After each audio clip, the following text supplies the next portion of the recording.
mesons particles.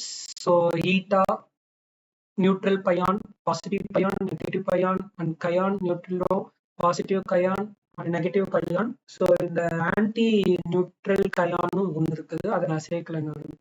So charge பார்த்தீங்க அப்படின்னா, so நியூட்ரலுக்கு 0, so 3 நியூட்ரலுக்குமே 0, ஓகேவா. ஸோ அந்த பாசிட்டிவ்க்கு 1, நெகட்டிவ்க்கு -1, அதே பாசிட்டிவ் 1, -1.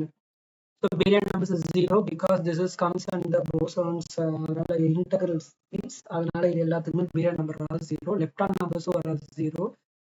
ஸ்பின்னுமே வராது, ஏன்னா this is all integral spin bosons, அதனால இது எல்லாமே 0.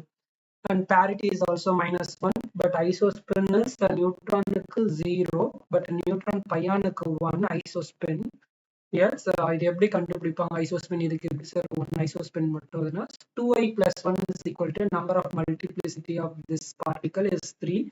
So 2i + 1 is equal to 3, so i is equal to 1 நம்மளுக்கு வரும். ஸோ நியூட்ரல்னால 1, ப்ளஸ்னால 1, மைனஸ்னாலும் 1 தான் உங்களுக்கு. அதே ரிப்ளிகேட் வந்து உங்களுக்கு ஐசோஸ்பின் is +i2 - i for third component. Okay, so அது மட்டும் டிஃபர் ஆகும். ஸோ அந்த crayons also is same. This is 1/2.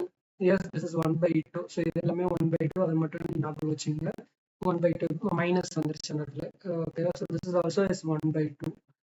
அதே அது ஐயை பொறுத்து உங்களுக்கு ஐசோஸ்பின்ஸ்னு உங்களுக்கு வரும்.